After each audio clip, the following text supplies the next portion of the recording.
सर्वप्रथम वहाँ तथागत अरहं समा सम्बुद्ध भगवान शास्तामा सादर वन्दना, धर्मरत्न सङ्घरत्न मा वन्दना र शासनका उपध्याय आचार्यदेखि लिएर देखाउने सुनाउने सिकाउने सबै गुरु भन्तेजीहरूमा यो स्थानबाटै वन्दना गरौँ र साथै सधर्म प्रेमी उपासको उपासिकाहरूप्रति दिनानुदिनको मङ्गलमयको शुभ मैत्री कामना व्यक्त गर्दै आज मिति 2077 साल असोज 21 गते बुधबार साँझ लगभग 6:40 को समयमा आज पनि सधर्म प्रेमी उपासको उपासिकाहरूलाई बोधिपक्षीय 37 बोधिपक्षीय धर्मोपदेश अन्तर्गत इन्द्रिय 5 इन्द्रिय सधर्म प्रेमी उपासको उपासिकाहरूलाई 4 सती पठान 4 सम्म प्रधान 4 इद्धिपात उपदेश गर्दै आए र हिजो इन्द्रिय पञ्चेन्द्रिय त आज पनि थोरै इन्द्रियको विषयमै लिएर अझै थोरै उपदेश गर्ने इच्छा। इन्दस कम्मङ इन्द्रियङ भनेर व्याख्या गरे मुताबिक इन्दस शासकहरूको कम्मङ शासन गर्ने कार्यलाई नै के भनिन्छ भन्दा इन्द्रिय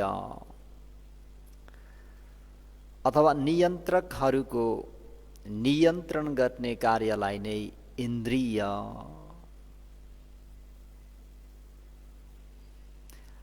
अधिपतिहरूको अधिपति चलाउने कार्यलाई नै इन्द्रिय।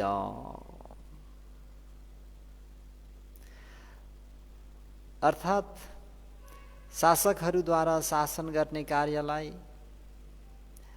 अधिपतिहरूद्वारा अधिपति चलाउने कार्यलाई नियन्त्रकहरूद्वारा नियन्त्रण गर्ने कार्यलाई के भन्यो त भन्दा इन्द्रिय भन्यो।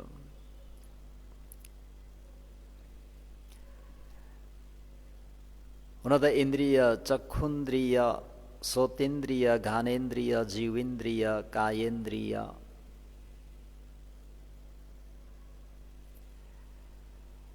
आँखा कान नाक जिब्रो शरीर यो इन्द्रियहरू।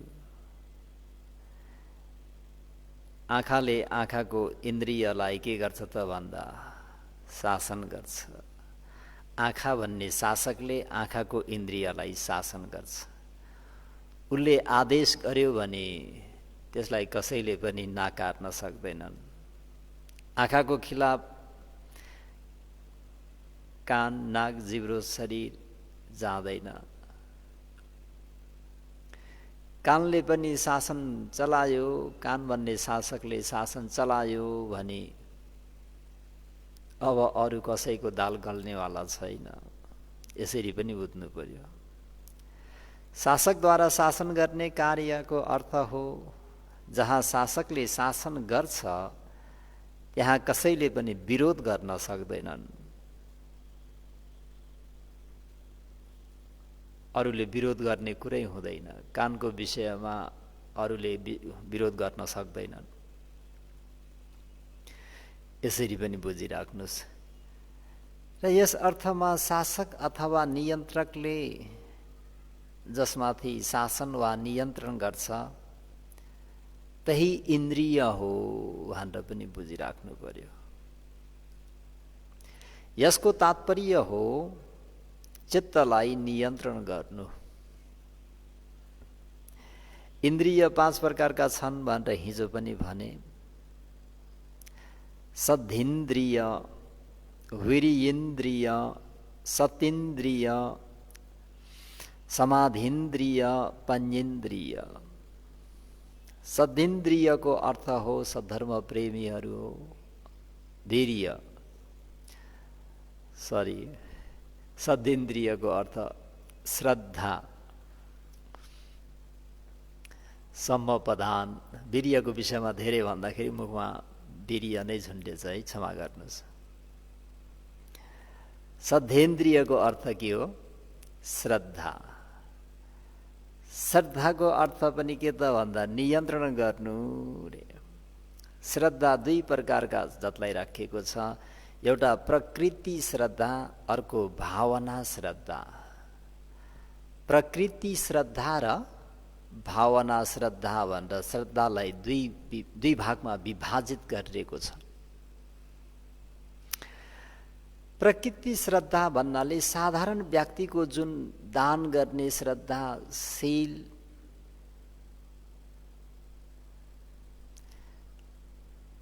दानशील आदिमा हुने जुन प्रसन्नता हो,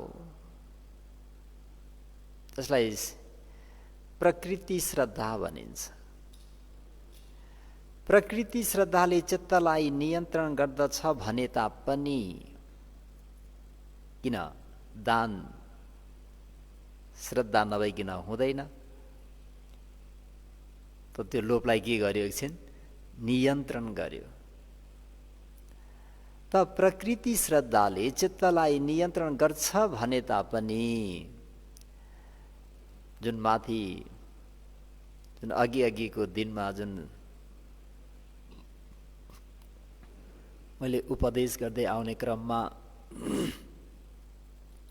यो मन भनेको कस्तो छ अरे? बौला जस्तो छ। सम्झना छ नि हजुरहरूलाई? जस्तो कुनै एउटै बौला मन परी हिँडेको छ, कहाँ हिँडेको कुनै उद्देश्य छैन। मन परी बोलेको छ, के बोलेको कुराको टुङ्गै छैन, एउटा वाक्य पनि पूर्ण हुने जेल बोल्न सक्ने होइन। त्यस्तोलाई हामी बौला भन्छौँ। त उनका दाजुभाइ दिदीबहिनीहरूले, मातापिताहरूले ला भोजन खा भनेर दिन्छन्। त त्यो बौलाले के गर्छ? 2-4-5 घाँस खान्छ अनि खाँदै गरेको भोजन नै घोप्ट्याइदिन्छ।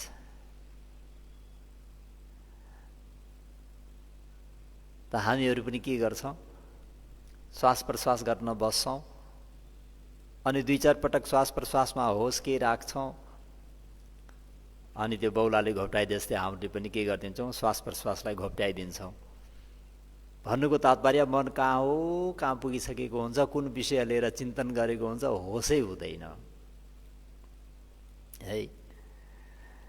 त प्रकृति श्रद्धाले चित्तलाई नियन्त्रण गर्छ भने तापनि माथि हामीहरूले त्यो उल्लेख गरे अनुसार साधारण व्यक्तिको त्यो पागल चित्तलाई विनष्ट गर्नमा भने यो प्रकृति श्रद्धाले नियन्त्रण गर्न सक्दैन। त्यही अनुसार उसले जुन दान कार्य गर्यो एकछिन मात्रै, श्रद्धा नभइकन मन कुशल कर्मतिर कहिले पनि लाग्दैन। किन भन्दा यो हामीहरूको मन भनेको पापस्मिङ रमति मनो, पापस्मिङ रमते मनो। मनको स्वभाव के हुन्छ? अकुशलमा, पापमा रमाउँछ। र त्यसको लागि के भन्नेको थियो? पानीको स्वभाव कस्तो हुन्छ? प्राय गरेर पानी भनेको जुन त्यसलाई एउटा कपमा, एउटा ट्याङ्कीमा, एउटा पोखरीमा राखिन्छ, बाँध बाँधेर भरियो अथवा त्यो बाँध फुट्यो अथवा ट्याङ्की फुट्यो भने पानी भनेको कता बग्छ भन्दा तलै बग्छ। एवं प्रकारले तपाईँ हामीहरूको यो मन भनेको पनि के त भन्दाखेरि पञ्च अरुण काम गुणमा रमाउने भएको हुनाले साधारणतया चित्त जहिले पनि अकुशल कर्ममा नै प्रभावित भइरहन्छ। शील विशुद्धिलाई पूर्ण गर्नु, ग्रन्थ अध्ययन गर्नु आदिमा पनि यो जसरी दान कार्यमा जस्तो हो त्यस्तै नै यही कुरा लागू हुन जान्छ। त्यसर्थ प्रकृति श्रद्धाले दानशीलको क्षेत्रमा कुशल चित्तलाई नियन्त्रण गर्छ, तर भावनाको क्षेत्रमा चित्तलाई नियन्त्रण गर्न सक्दैन। कुरा बुझ्नु भएन क्या। दानशीलको क्षेत्रमा प्रकृति श्रद्धाले नियन्त्रण गरे तापनि जुन चित्तलाई भावनाको क्षेत्रमा चित्तलाई नियन्त्रण गर्न सक्दैन। कर्मस्थानको अभ्यास यानी आश्वास प्रश्वासको कार्यमा प्रकृति श्रद्धाले मनलाई नियन्त्रण गरेको हुँदैन है। किनभने मन त्यसबाट खस्किएर यताउता डुल्न जान्छ। अघि जस्तो बौलाको उदाहरण लियौँ, त्यो बौलाले पेट भरुन्जेल भोजन खान नसके जस्तै, एउटा कुरालाई टुङ्गो लाग्ने गरी कुरा गर्न नसके जस्तै, एउटा वाक्यलाई पूर्ण हुने गरी बोल्न नसके जस्तै, यो प्रकृति श्रद्धा पनि के हुन्छ त भन्दा भावना कार्य क्षेत्रमा त्यो कार्य गर्नको निम्ति प्रारम्भ गर्यौँ भन्ने बित्तिकै त्यो कार्यबाट मन चाहिँ खस्किहाल्छ, यताउता डुल्न गइहाल्छ। कर्मस्थानको अभ्यासमा प्रकृति श्रद्धाले मात्र पर्याप्त हुँदैन।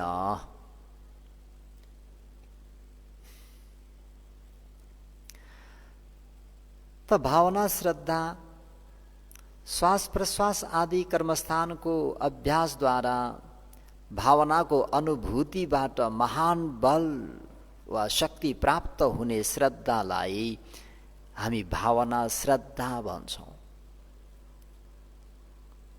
है। प्रकृति श्रद्धा भनेको दानको क्षेत्रमा शीलको क्षेत्रमा मात्रै हुन्छ। आश्वास प्रश्वास आदिको जुन हामीहरूले अभ्यास कार्यलाई प्रारम्भ गर्छौँ त्यसबाट जुन प्राप्त भएको महान बल जो हुन्छ, जुन शक्ति हुन्छ मनको, त्यसलाई भावना श्रद्धा भनिन्छ। बोधिपक्षीय धर्ममा भावना श्रद्धालाई नै सद्धिन्द्रिय,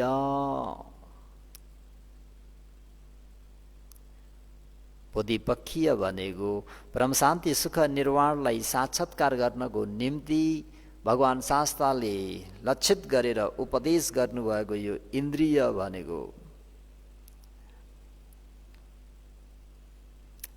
यो श्रद्धालाई भनिन्छ। कुन श्रद्धालाई? प्रकृति श्रद्धा होइन, भावना श्रद्धालाई। कर्मस्थानको आलम्बनमा यसले मनको अस्थिरता र चञ्चलपनलाई, कम्पनलाई गायब गरी स्पष्ट र दृढ सङ्कल्प भएको मन प्रतिभाव गराइदिन केले मात्रै सक्छ भन्दा भावना श्रद्धाले। सफा र स्पष्ट आलम्बनमा मात्र मनको एकाग्रता अचल रूपले स्थिर हुन सक्छ। श्रद्धाको काम के हो? धमिलोलाई सङ्लो स्वच्छ निर्मल पारिदिनु। त्यही भएर चक्रवर्ती रत्नवीय चक्रवर्ती महाराजहरूको पुण्यले प्राप्त भएको चक्र रत्न जस्तै हो। जस्तो सुकै धमिलो फोहोर पानीमा पनि त्यो चक्र रत्न गएर राखिदिने बित्तिकै, यसो हल्लाइदिने बित्तिकै पानी अति चिसो सङ्लो चेल कञ्चन प्राप्त भए जस्तै जुन समयमा तपाईँ हामीहरूको मनमा श्रद्धा उत्पत्ति भएर आउँछ, श्रद्धा उत्पन्न हुन्छ, त एकदमै सफा हुन्छ, स्पष्ट भएर जान्छ। त्यो आलम्बनमा मात्रै मनको एकाग्रता अचल रूपले स्थिर हुन सक्छ। आश्वास प्रश्वास आदि कायागत सतीको अभ्यास गर्नु भनेको भावना श्रद्धाको लागि मूल आधारभूत जग समान हो है। 40 प्रकारका कर्मस्थानहरूमध्ये बुद्धानुसति, मेतानुसति, आनापानानुसति, जुनसुकै अनुसतिलाई पनि त्यसको अभ्यास गर्नु भनेको भावना श्रद्धाको लागि जग हो। आश्वास प्रश्वास आदि कायागत सतीमा मन स्थिर गरेमा यसले भावना श्रद्धा प्राप्त गर्न ठुलो सहायता गर्छ। यदि समथ र विपसना भावनाको अभ्यास गर्दै लगेमा अस्तिबाट व्याख्या गर्दै आएको सत्काय दृष्टि भन्ने जुन त्यसका 3 भूमिलाई विनष्ट गर्ने सामर्थ्यता यसै जीवनमा प्राप्त गर्न सकिन्छ। सत्काय दृष्टिका 3 भूमिलाई भन्ने बित्तिकै वितिकम्म भूमिलाई नबिर्सिनुहोस्, परियोत्थान भूमिलाई पनि नबिर्सिनुहोस्, अनुसय भूमिलाई पनि नबिर्सिनुहोस्। अनुसय भूमि भनेको सलैको बट्टामा र सलैको काँटीमा गन्धक भइरहनु, तर दुई कारण नठोक्केसम्म त्यहाँ कुनै कुरा छैन भन्ने कुरा पनि चाल पाइँदैन। गन्धकको रेसा रेसामा छ। परियोत्थान भनेको मनमा मात्रै उथुलपुथुल हुने, मनमा भएको त्यो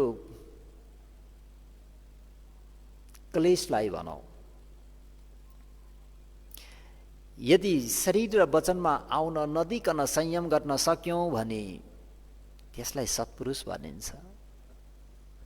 त्यही भएर बुद्ध शासनमा भगवान शास्ताले भिक्षुहरूलाई चतुपारी शुद्ध शीलले युक्त भएर बस, मनमा त्यो कुरा उल्लङ्घन गर्ने इच्छा भए तापनि शरीर र वचनले उल्लङ्घन नगर।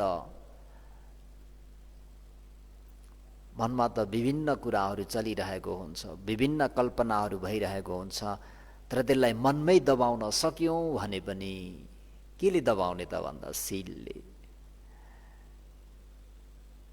सधर्म प्रेमी उपासक उपासिकाहरूलाई भन्नुपर्दा आजीवट्ठ मक्कशील, प्राणी हिंसा गरेर मैले जीविको यापन गर्दिनँ, चोरी कर्म गरेर मैले जीविको यापन गर्दिनँ, झुटा बोलेर मैले जीविको यापन गर्दिनँ आदि। यो के त भन्दाखेरि आफ्नो मनमा उथुलपुथुल भए तापनि त्यसलाई त्यही नै चाहिँ शीलले दमन गर्न सक्यौं भने त्यसलाई सत्पुरुष भनिन्छ।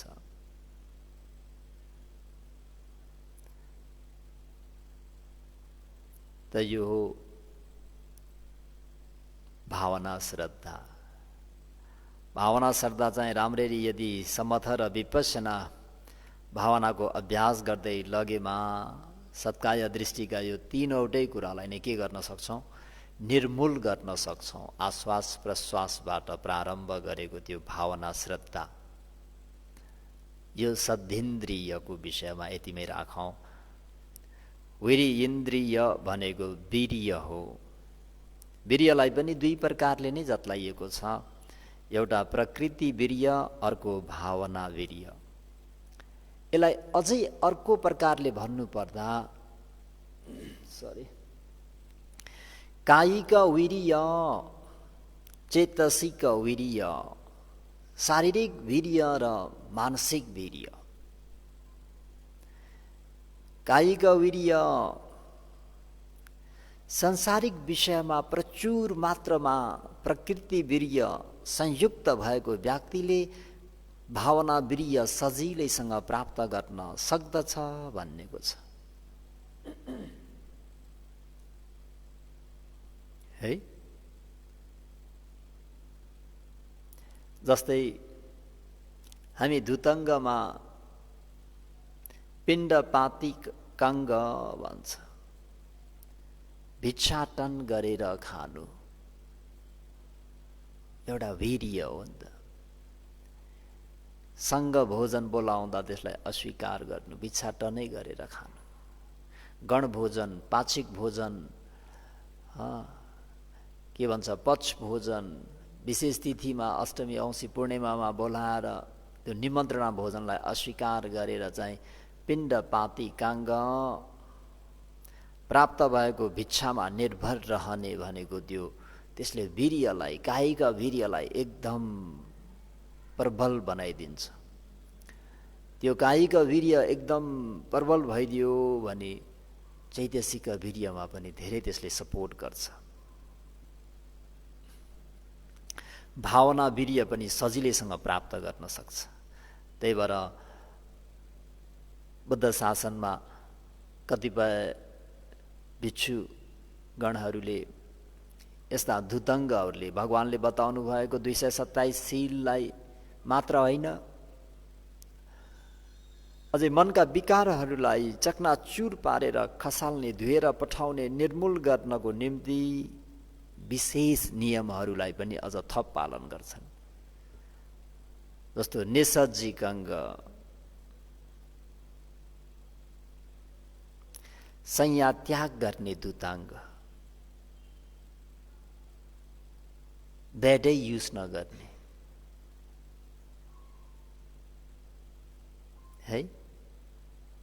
कतिपय भन्तेजीहरू सुत्दैनन्, निसज्जिकाङ्ग संयम त्याग गरेर रातभरि पनि बसेरै आचरण गर्छन्, चक्रमण गरेर आचरण गर्छन्। उनीहरूले लेटाउँदैनन्। जस्तो भगवान बुद्धको शासनमा हेर्ने हो भने बकुल वास्तवीर 80 वर्षको उमेरमा भिक्षु भए। 80 वर्ष भिक्षु भएर जीवन बिताए, यानि 160 वर्षको उमेरसम्ममा उनले संयम युज गरेनन्। अझै पनि त्यस्ता भन्तेजीहरू हामी पाउँछौँ, 1-2 वर्गी। रुख मूली काङ्ग,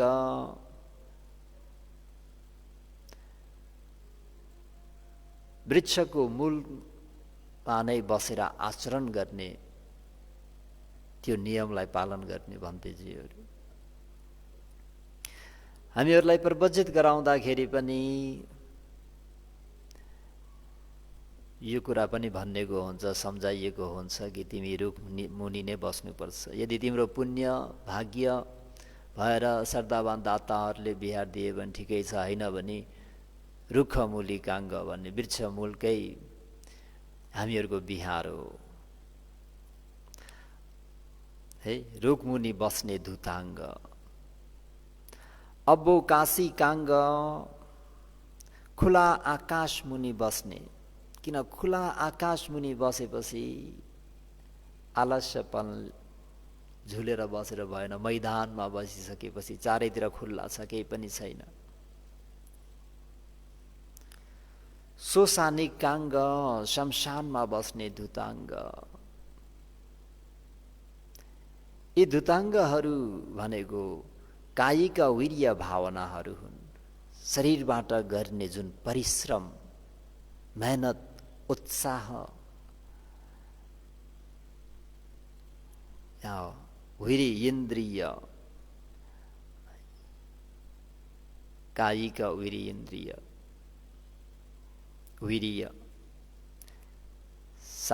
शारीरिक वीर्य। अर्को चैतसिक वीर्य भन्ने मानसिक वीर्य। निदाउने अवधि कम गरी सतर्क र कर्मठ भई कायिक वीर्य भावनाको अभ्यास गरे तापनि भावना मनसिकारलाई उत्साहित गर्ने चैतसिक वीर्य भएन भने आश्वास प्रश्वास आदि कर्मस्थान आलम्बनमा एकाग्रता वृद्धि गर्न सकिँदैन। त्यही भएर ध्यान गर्ने व्यक्तिहरूले विशेष गरेर चैतसिक वीर्य पनि लगाउनु पर्छ। गुरु भन्तेहरूको डरले मात्र शरीरलाई सोझो सिधा मात्रै राखेर शरीरबाट गर्ने परिश्रम मात्रै गरेर हुँदैन। मानसिक वीर्यको पनि त्यति नै आवश्यकता पर्छ है।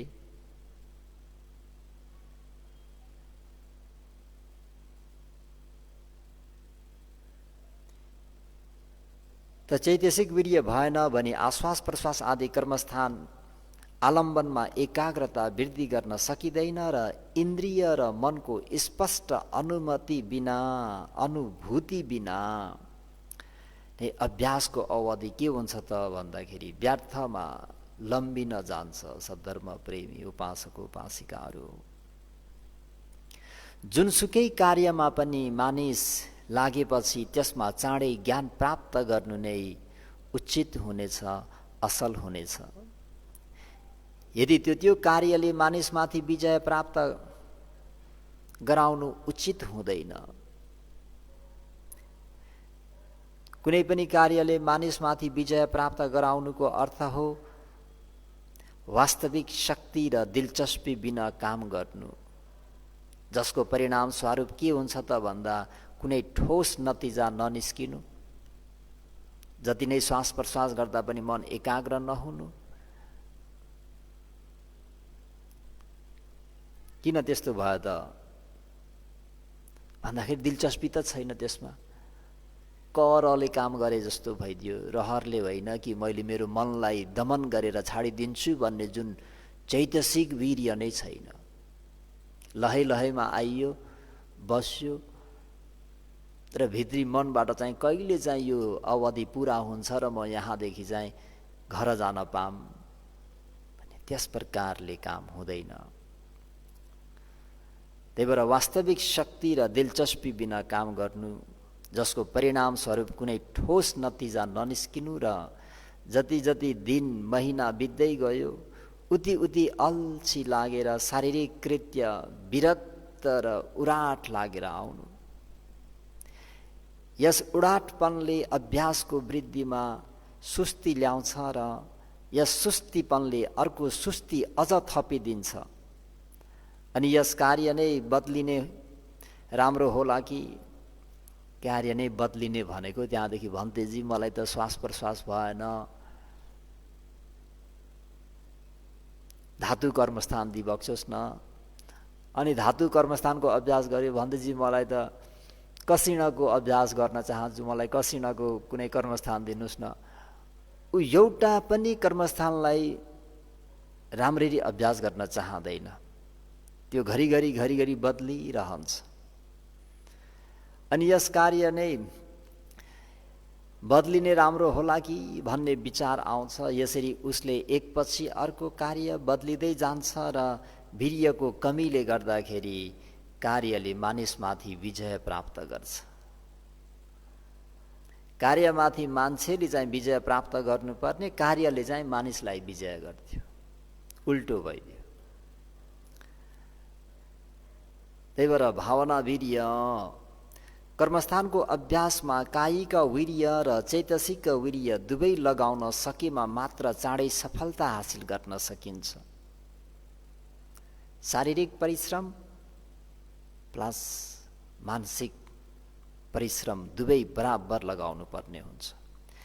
कायगत सती सुरु गरेको अभ्यासको क्षणदेखि दिन प्रतिदिन वृद्धि भएर गएको वीर्य भावना वीर्य हो र त्यही वीर्यलाई नै बोधिपक्षीय धर्ममा वीरि इन्द्रिय भनिन्छ।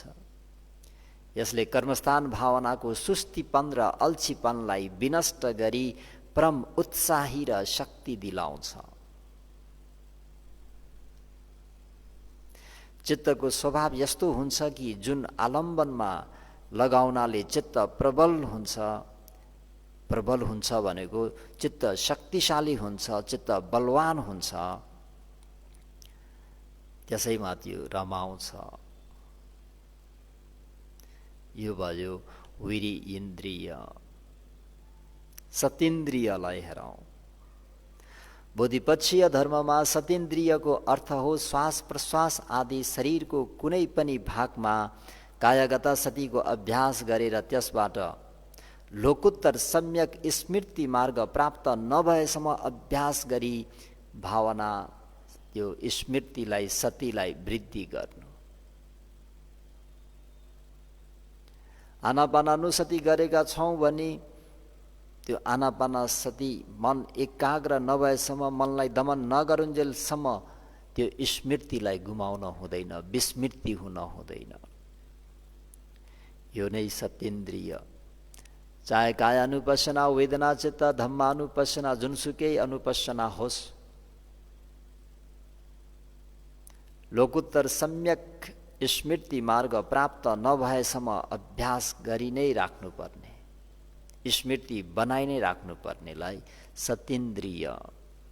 समाधीन्द्रिय र पञ्चेन्द्रियलाई पनि एवं प्रकारले नै जान्नुस्।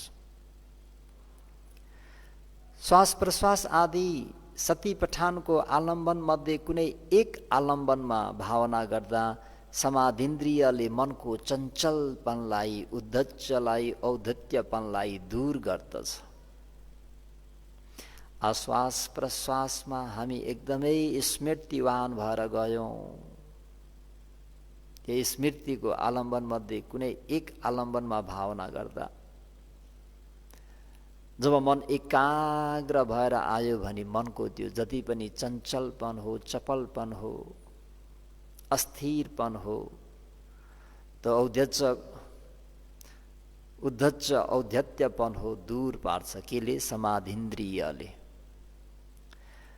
पञ्चेन्द्रियले के गर्छ त भन्दाखेरि ककुच्च भन्ने कौकृत्य, कृत्य अकृत्यको विषयमा पश्चाताप र शङ्का लोप गर्छ। केले?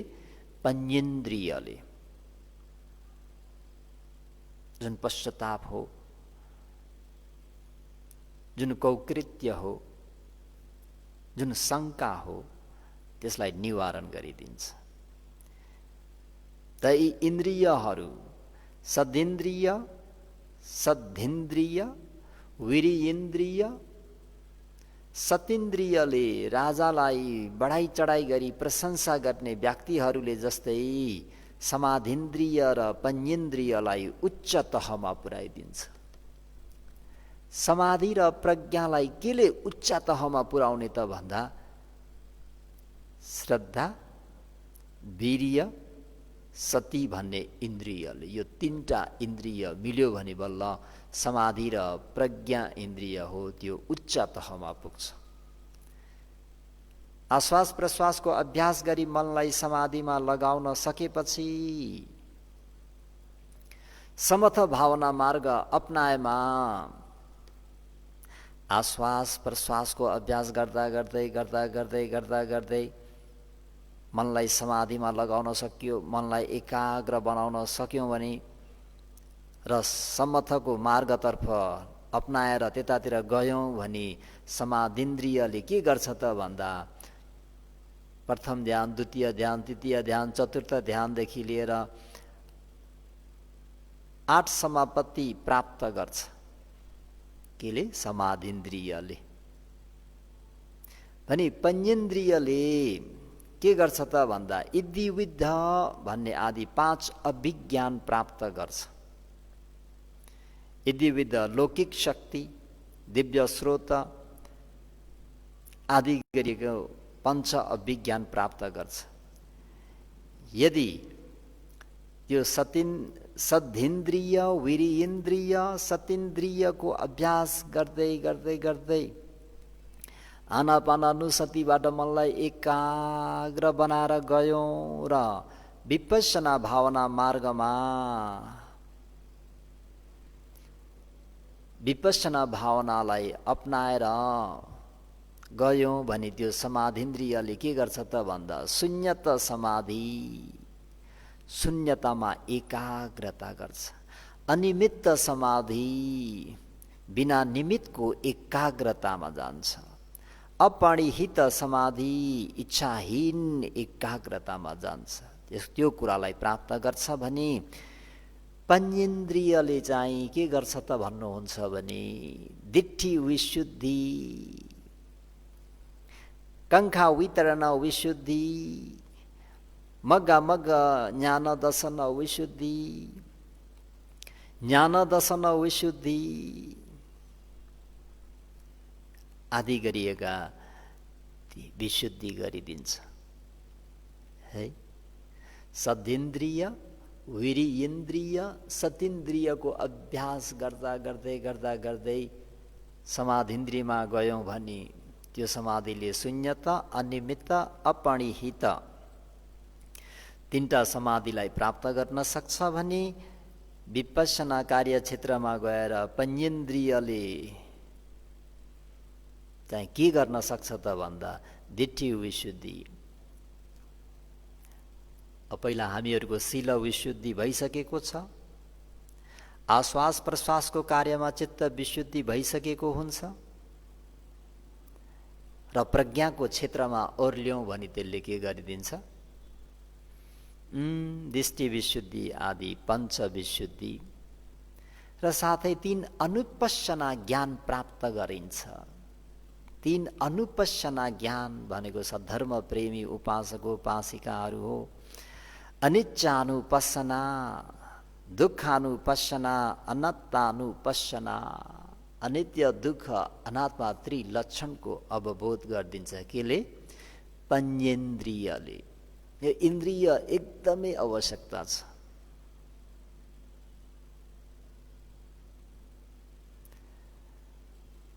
र साथै त्यहाँदेखि हामीले त्यो अनुपश्यना गर्दै गयौँ भने के हुन्छ त भन्दाखेरि 10 विपश्यना ज्ञानतिर पुर्याइदिन्छ। बहुश्रुतको निम्ति सम्मसन्न ज्ञानलाई उदय भय ज्ञान पनि भनिन्छ, हैन? सम्मसन्न ज्ञान भनेको यथाभूत ज्ञान, त्यसपछि उदय भय ज्ञान, भङ्ग ज्ञान, भय ज्ञान, आदि नव ज्ञान, निभिन्द ज्ञान, मुञ्चितु कम्यत ज्ञान, पटिसङ्ख्या ज्ञान, सङ्खारूपेक्षा ज्ञान, अनुलोम ज्ञान कर्मैसँग जान्छ।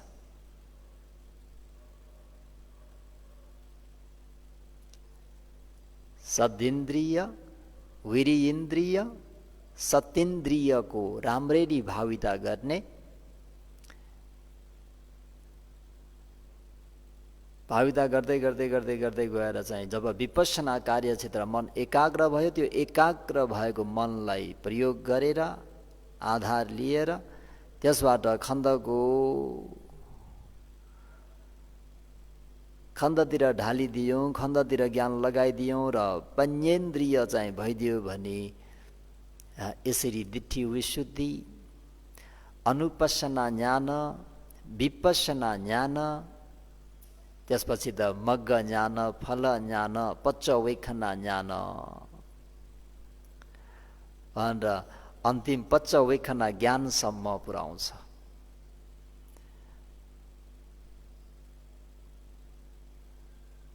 प्रत्यवेक्षण ज्ञान, उसले मार्गलाई यसरी प्रत्यवेक्षण गर्छ। सद्धर्म प्रेमीहरू हो, म आएको मार्ग यही हो।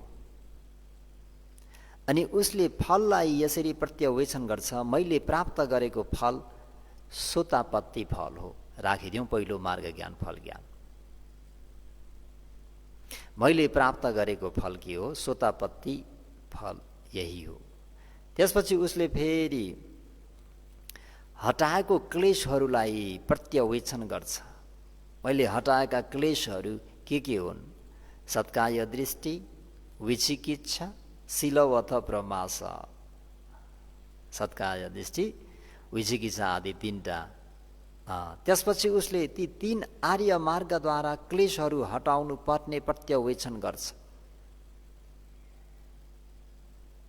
3 आर्य मार्गहरूद्वारा भन्नाले सकृतगामी, अनागामी, अरहन्तले हटाउनु पर्ने त्यो कुरालाई प्रत्यवेक्षण गर्छ भने यी क्लेशहरू अझै ममा बाँकी छन्, त्यो कुराको पनि प्रत्यवेक्षण गर्छ। अन्तमा उसले अमर निर्वाणको यसरी प्रत्यवेक्षण गर्छ। यो त्यही अवस्था हो, त्यो धर्म हो जुन लक्ष्य मैले साक्षात्कार गर्नु परेको छ भनेर यसरी अन्तिममा यो जुन सद्धेन्द्रिय, वीर्येन्द्रिय, सतीन्द्रियको भाविता गर्दै गर्दै गर्दै जब विपश्यना कार्य क्षेत्रमा गयौँ र पञ्चेन्द्रिय चाहिँ प्राप्त गर्यौँ भने त्यो पञ्चेन्द्रियले यसरी कर्मैसँग दिट्ठी विशुद्धिको कार्यलाई सिद्ध गरिदिन्छ। अनिच्चानु, दुःखानु, अनात्मानुपश्यनालाई सिद्ध गरिदिन्छ। विपश्यनाका 10 ज्ञानहरू सम्मसन ज्ञानदेखि लिएर अनुलोम ज्ञानसम्म सिद्ध गरिदिन्छ। त्यसपछि 4 मार्ग, 4 फल र पच्चवैखना ज्ञान। त्यही भएर भगवान् शास्त्रले सद्धिन्द्रिय भावेति, सद्धिन्द्रियको भाविता गर, वीर्येन्द्रियको पनि भाविता गर, सतीन्द्रियको भावना गर, समाधिन्द्रियको भावना गर, पञ्चेन्द्रियको भावना गर। यदि त्यो भावना गरेनौ भने राजा नभएको देश जस्तै हो, कुनै कानुन नभएको, कुनै संविधान नभएको जङ्गलमा बसेको व्यक्तिहरू जस्तै हो। र त्यो व्यक्तिको मन आफ्नो अधीनमा हुँदैन, आफ्नो नियन्त्रणमा हुँदैन। जुन व्यक्तिले यो पञ्चेन्द्रियको भाविता गर्छ त्यो व्यक्ति राजा भएको देशमा बसे जस्तै हो। कानुन भएको देशमा, संविधान भएको देशमा, नियम भएको देशमा, त्यो पनि जम्बूद्वीपमा, जम्बूद्वीपको पनि विशेष सहरहरू नगरहरूमा बसे जस्तै हो। र त्यो व्यक्तिको चित्त आफ्नो नियन्त्रणमा हुन्छ, आफ्नो अधीनमा हुन्छ। चित्त आफ्नो अधीनमा भयो भने त खण्डको जुनसुकै स्थानमा राख्दा पनि गणितीय हिसाबले टक्क टक्क टक्क अनिच्चानु दुःखानु अनत्तानु पशी भएर अन्तत सम्पूर्ण दृष्टिहरूलाई विशुद्धि गरेर अघि भन्दाखेरि वितिकम्म परियोठान र अनुशय भन्ने ती सम्पूर्णलाई जरेबाट नै निर्मूल गर्न सक्ने